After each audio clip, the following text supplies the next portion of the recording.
Well, we're ending a sermon series. Don't worry, today should make sense, even if you missed the other 9 in the series. This has been a long one as we've gone through the whole book of Acts. But the whole series is about how do we get past the fear that usually stops us from following God. And fear shows up in all sorts of different ways. It shows up in indecision, it shows up in cynicism, it shows up in all sorts of things that happen in our lives because we're scared that if we take that step of faith, God might let us down.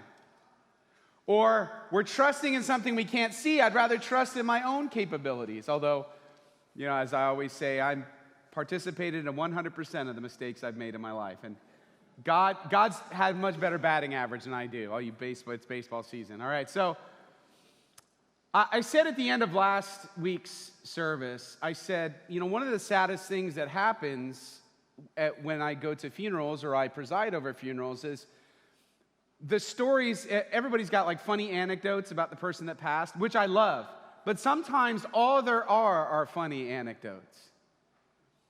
And if folks will say, I remember, playing golf and drinking martinis and that's all, it's fun and it's funny and we have lots of great memories, but I hope that my life stands for something more in the end.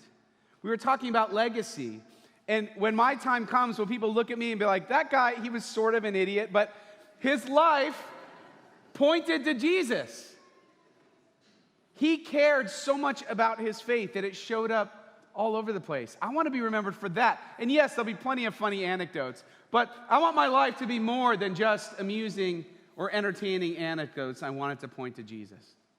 We talked about John Piper, who very famously delivered this sermon and wrote this book, just imploring people not to waste your life.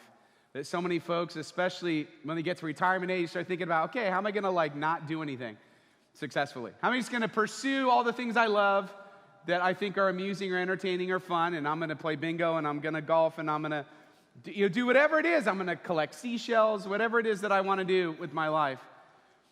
But he says the danger in that is you've got all these healthy days left. You got all this time left to live this purpose that God's given you to live. It would be the biggest tragedy in the world to waste that. Not that you can't have fun and do these other things, but don't live a wasted life where you're not pursuing the things that God's put in front of you. It's like you've checked out. And here's the thing is when we follow Jesus and we follow the purpose he has for us, our lives are never more full. We never have more joy. There is nothing, no matter what feeling we're trying to pursue, there is nothing that feels as good as being right where God wants you. To feel like God is close and with you. There is nothing better than that. Let's not waste our life. He says it this way in his book. He says, an unwasted life is a life that puts the infinite value of Christ on display for the world to see. The great passion of the unwasted life is to magnify Christ. And we asked this question at the end. We said, look, I know the gospel is worth dying for. A lot of good things are worth dying for. But is it for you something that's worth living for? Are you willing to live the good news of Jesus in your life? And I don't mean like you got to stand up and you got to go to work and you got to wear the billboard, the John 3:16, and you got to have a portable mic system, which is fairly intricate. You sort of wonder how you lug it around and share about Jesus on the street corner. I'm not saying that's that. It might be for you, I don't know. But I'm saying, how do you let your ordinary everyday lives and all the things in them be impacted by the good news of Jesus Christ that in turn impacts the people around you? But here's the thing. Once we decide to do this, say, okay, I'm all in. Let's go. And you're all very successful people, so you know how this works. You're all in, and you're super intense. And then it's like, this is way too hard. I'm going to tap out. It was a good try. Maybe next Easter, next Lent. Yeah, I don't know. It's tough, or you start, you're like, okay, I'm going to read the Bible. Genesis. This is still Genesis 1? You get a little way in it, and then you're like, oh, dang. And you're experts in Genesis, right? Because that's the way you always start. Anyway, it's hard because every time you make a decision, once we make up our mind to follow, there are always challenges that take us by surprise. Tomorrow I'm going to go to work and I'm going to finally invite that coworker to church. And you get yourself all psyched up. It's going to happen. Today's the day. I've been putting this off for 15 years. I'm going to do it today. You get up, you get yourself all psyched. You're looking in the mirror. You're practicing your speech because you're nervous. Like, I don't know how this is going to work out. And you go, and they're homesick. They're not at work that day.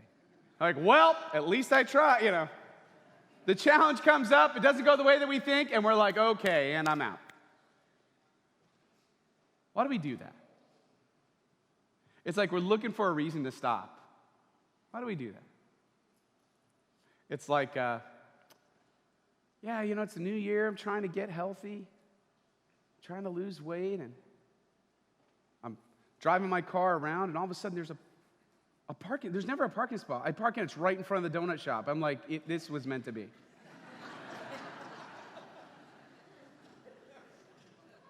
I think in a way, we have a little bit of a cruise ship mentality when it comes to the Christian life. My aunt and uncle, they were on a cruise. They love cruising. That's their thing. They love to do it. And I don't know if they're going to go on any cruises anymore. They might. They love it. Anyway, they always rave about cruises. And a few years ago, they went on this cruise, and they had to get rescued because of what they called a rogue wave. That sounds horrifying. Listen, I don't know if I want to be trapped on a boat at sea anyway with people, but this whole rogue wave, this freaked me out a little bit. And I feel like there's a spiritual version of this. There's the cruising and we're happy, and then, oh my gosh, a rogue wave, let's pay, I'm never setting foot in a boat again. I feel like there's a little bit of this that happens with our faith. I think we would all like to be cruise ship Christians, cruise ship disciples. We want to have the most amount of fun and pleasure and good service. Lord, the sun's shining. It's a great day to worship you. Everything is up and to the right in my life.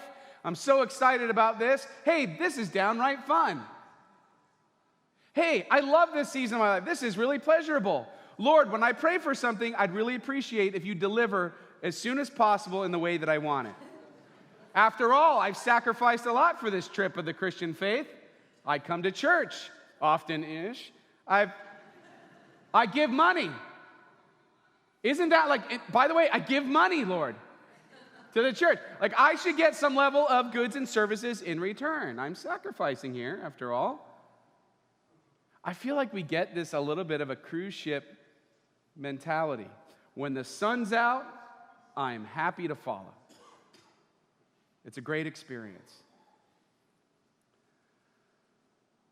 But then, the storms come. The rogue wave, if you will. And when the storm comes, we complain, we get angry, or we even abandon ship. It's too hard. I'm tapping out. And a lot of things that happens too, it's like, God, why would you do this to me? Why would you let me go through this hard storm in my life? It's amazing.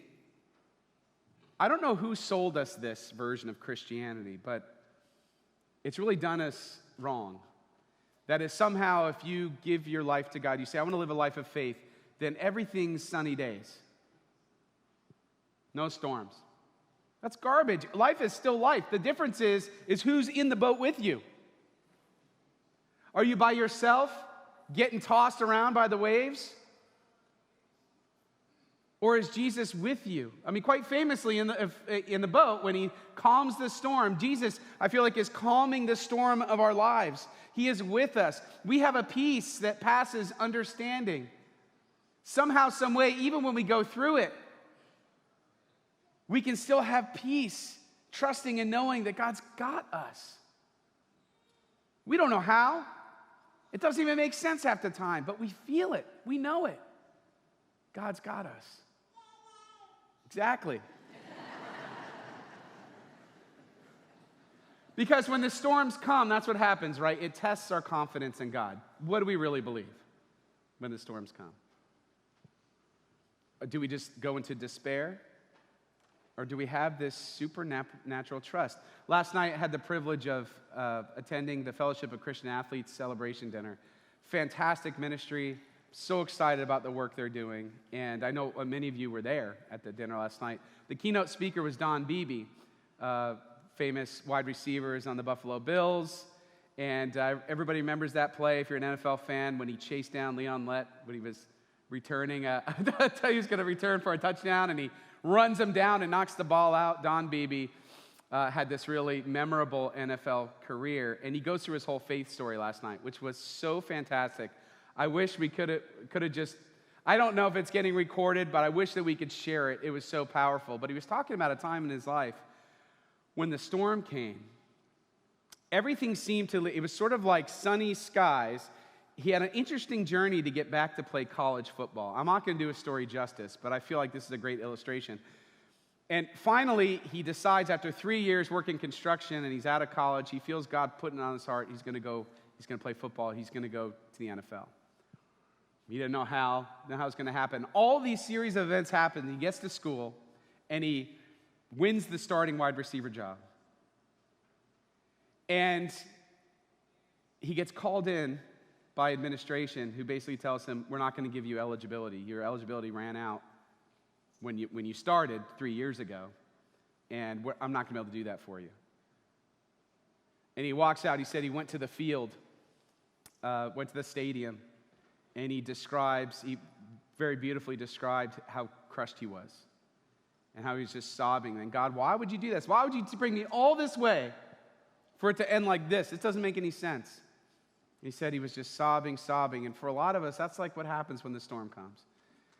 We're crushed. Or maybe, God, why would you? And then something happened. He said, there are prayers in your life that you always remember. He said he remembered this prayer that he prayed when he just said, okay, God, I'm sorry I'm even doubting you. You brought me this far in my life. Why would I doubt you now? And he explained that this peace filled him. And it was just a matter of hours later, he was called back into the office, and the administrator said, I found a way for you to get your eligibility into play. Which led to, that was only one of many really incredible God stories in his life. But I feel like that's a great example of when the storm comes. Are we going to trust the one who's in the boat with us, or are we going to panic? Are we going to try to jump ship? Are we going to bail on this thing that we think God's even put in our hearts? And we're just going to give up because it's not working out the way that we think it would. Do we really trust that God's got this? Because when we do, this peace happens in our lives. Some of you know exactly what I'm talking about. You've experienced it. You've felt it. You know the difference. Who's in the boat with you makes all of it. Today, we're going to see this really amazing example of the Apostle Paul. This is the end of the book of Acts. We've gone through the whole book. And this is how it ends. Paul knows, just in summary, he knows he's going to stand trial in Rome from Caesar, and it's not going to end well for him. He doesn't know if he's going to spend the rest of his life in prison or if he's going to be executed. Turns out it's a little bit of both. But he knows it's the end. And it's a long journey from where he was in the Jerusalem area all the way up to Rome. And it was by ship, and it was dangerous. They went to a whole bunch of ports. About a third of the way in, he has this vision that there's going to be a horrible storm and everyone's going to lose their lives. And he tells the centurion in charge about this vision. And Paul sees this vision, but the centurion doesn't listen. I just want to kind of map this out for you. So Paul's starting over here around Jerusalem, Phoenicia, and they sail up kind of along the coast. They get to Crete in a place called Fair Havens, which is kind of funny. And they decide, I don't know if there's spiritual significance to that, but, I'll let you interpret it. So they get to Fair Havens. Paul has this vision and says, don't do it. And they're just like, yeah, like we're going to listen to the prisoner. So they set sail because they got to come all the way up here to Rome. And a storm comes, and it's bad. And we get a narration from somebody who was there on the trip, not Paul, somebody who's on the trip, of how it went down. And it plays out like a movie. It's a long passage, but it's actually kind of thrilling of this shipwreck that they experience. Here we go. Acts chapter 27. We took such a violent battering from the storm that the next day they began to throw the cargo overboard. On the third day, they threw the ship's tackle overboard with their own hands. When neither sun nor stars appeared for many days and the storm continued raging, we finally gave up all hope of being saved. After they had gone a long time without food, Paul stood up before them and said, "Men, you should have taken my advice." I mean, told you. You should have taken my advice not to sail from Crete. Then you would have spared yourselves this damage and loss. But now I urge you to keep up your courage, because not one of you will be lost. Only the ship will be destroyed. Last night, an angel of the God to whom I belong and whom I serve stood beside me and said, "Do not be afraid, Paul. You must stand trial before Caesar, and God has graciously given you the lives of all who sail with you. So keep up your courage, men, for I have faith in God that it will happen just as he told me." I mean, they had to listen, right? Because he was right about the storm. And what does Paul do? This is what's, I think, noteworthy for us. What does Paul do when the storm comes? A storm that was not his fault to go through. He does whatever he does to do the next faithful thing. And he gets a message from the angel. He knows he needs to share that message. He trusts his way through the storm.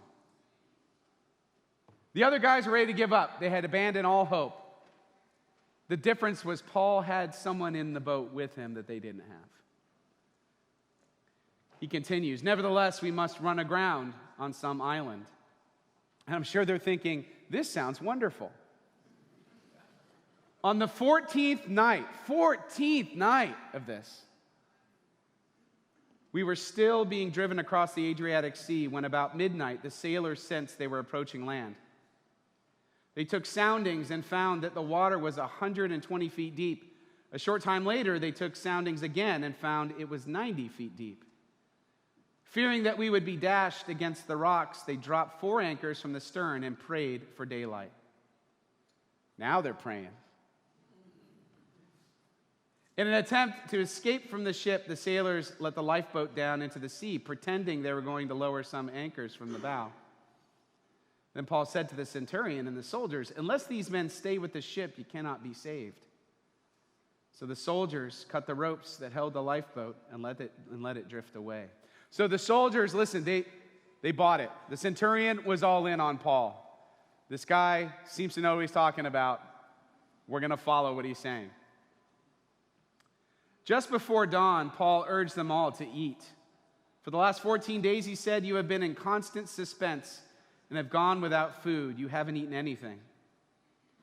Now I urge you to take some food. You need it to survive. Not one of you will lose a single hair from his head." I think this is just a little side note here.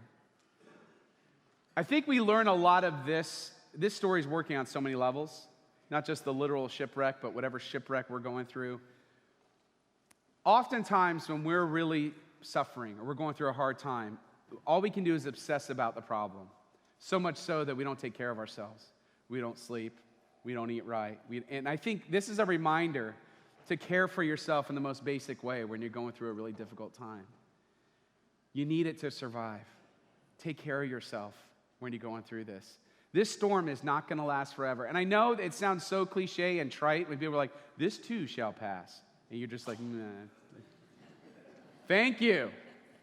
But it's true, the storms don't last forever. The storms don't last forever. Take care of yourself. Get what strength you need to endure it, and keep going. After he said this, he took some bread and gave thanks to God in front of them. Then he broke it and began to eat. They were all encouraged and ate some food themselves. Something's happening with these men, and they're starting to trust. They're starting to trust that just maybe there's someone in the boat with them, and just maybe that's the difference between survival and death. Altogether, there were 276 of us on board. When they had eaten as much as they wanted, they lightened the ship by throwing the grain into the sea. When daylight came, they did not recognize the land, but they saw a bay with a sandy beach where they decided to run the ship aground if they could. Cutting loose the anchors, they left them in the sea and at the same time untied the ropes that held the rudders. Then they hoisted the foresail to the wind and made for the beach. But the ship struck a sandbar and ran aground. The bow stuck fast and would not move, and the stern was broken to pieces by the pounding of the surf. The soldiers planned to kill the prisoners. What? After all of that, Paul was one of the prisoners. Everything happened like he said. And finally, they're just feet away from survival. They're going to kill the prisoners. Why? They plan to kill the prisoners to prevent any of them swimming away and escaping. But watch this. But the centurion wanted to spare Paul's life. The same one, he didn't listen to him about the storm. He figured it out and kept them from carrying out their plan. He ordered those who could swim to jump overboard first and get to land. The rest were to get there on planks or on other pieces of the ship. In this way, everyone reached land safely. It's a wild story, right? It does. It plays out a bit like a movie. What was the difference for Paul? Listen, Paul trusted how it was going to work out. And so what did he do? He just did the next faithful thing to do. And even in that situation, he didn't stop sharing the good news of Jesus with people. Even through the crisis, even through the storm. What do we learn about Paul's storm? Because I think it helps us understand our own. The first is, sometimes the storm is our fault. We know if we sail that way, we're going to run into it. But it doesn't mean it's our fault all the time. This storm wasn't his fault. And I think we beat ourselves up for storms that aren't our fault. How do I know? Because I hear it from people. Well, this thing happened in my life. I must not be a very good Christian. And God, what? God's punishing you because you didn't come into this sanctuary? God's punishing you because you didn't pray hard enough? That's not the God I know. Not all the storms are your fault. And the key is you just got to trust your way through them. This storm was the result of other people's sin, and that happens. Some of you know that. Some of you've been victims of abuse of various kinds. That storm wasn't your fault. But Jesus is with you through it. What did Paul do? He maintained complete confidence in God every step of the way. Complete confidence. And what did he do? He just kept doing the right thing. So the island they crashed on was Malta, and it was full of indigenous native people of Malta. And the story goes, so he's shipwrecked. They're on this island, and they're kind of stuck there. They just went through this harrowing experience. And it says that Paul then went, and instead of just berating everybody, I told you so, I told you so, I told you so, I told you, he went and he just started healing people. And then it says that the people who were on the island started coming to Paul, and he was healing their sick. It didn't matter that they didn't even know who the heck Jesus was or anything like that. He's just healing people. He's doing the next faithful thing that he knows to do in the middle of a shipwreck. He can't control the outcomes. All he can do is be faithful in the moment, and that's what he does. And then they get back on a boat, and they end up finishing the journey to Rome. And I wonder, incidentally, he's doing the next faithful thing when he knows his life is going to end probably in Rome. That's something I want to live for. And I wonder if he's thinking, is it going to be painful? Am I going to have time to say goodbye to anybody else? How's it going to happen? How's it going to go down? The amazing thing is that the Lord, at the end of Paul's life, is almost the happiest we ever imagine him. It's the very end of the book of Acts, chapter 28, verses 30 and 31. What happens is he is arrested, but he's placed on house arrest, where he's pretty much in his own home, able to live freely. And people are able to come and go from his house, and it says he's able to share the good news. Here, watch what it says. I'll let you read it here. But he says, for 2 whole years, Paul stayed there in his own rented house and welcomed all who came to see him. He proclaimed the kingdom of God and taught about the Lord Jesus Christ with all boldness and without hindrance. Finally, without hindrance, he could do what he felt he was put on this earth to do. Did his life still come to an end tragically? It did. But there's never a minute where Paul feels sorry for himself. He feels glad that he had this opportunity. Every day wasn't a wasted day. Every day was spent doing the next faithful thing. And I know we look at Paul's life and we're like, yeah, but I mean, like, he's Paul. He wrote 2/3 of the New Testament. How could I do it? Maybe all you have to give, like the song, is a hallelujah. It doesn't matter the size of what you feel like you have to give to God with your life. It's just that you're willing to. That's what matters. Once we decide to follow, there are always challenges that take us by surprise. But if we trust our way through them, we discover blessings we didn't even see coming. So the next storm that you go through, or maybe you're going through one right now, a couple of things to remember. What do? The first is, well, we avoid the unnecessary storms, if we can help it. But we also believe that despite the raging waters around us, that God is in control, that we're going to trust our way through it. And incidentally, maybe shipwrecked is the best result of the storm. Remember, everybody's lives were saved. Yes, the ship ran aground and it was destroyed, but that wasn't the worst thing that could have happened. Maybe whatever happened to you and you feel like that's the worst thing wasn't the worst thing. Maybe it's the best outcome because life is still life. We're human beings and we're going through it together, and it's a roller coaster, and we don't know when the next rogue wave is going to hit the boat. But I'll tell you what, jumping ship isn't the answer. Here's how I imagine it in my life, and this has been my experience of God. Maybe you can relate. It's kind of like the eye of a hurricane. I imagine myself in a boat, and Jesus is with me, and I'm able to experience peace even though there's a raging storm that I'm a bit trapped by. If I go too far one way, it's going to capsize me and going to be a lot of danger, but I'm in this spot where the storm's there, I can't deny it, and it's hard. But I can still experience peace because I know Jesus is with me. And because of that, my life can be a constant doing the next faithful thing. I don't have to be freaking out. I don't have to be against the fence sobbing because it didn't work out my way. No, I just pray and I say, God, I trust you completely, and that peace that passes understanding will lead me forward. Just to tie a boat on my aunt and uncle's story, they love cruising so much. If that would have happened to me, I would have been like, I will never set foot on a boat of any kind again. But of course, the cruise line gave them free tickets to go back. And what did they say? Great, let's go again. But I wonder if their attitude is a bit like the attitude we should have on the other side of the storm. Said, look, that was hard. And that was scary. And I don't want to go, but you know what? I'm not going to jump ship here on my faith. Let's keep trying. Let's keep going.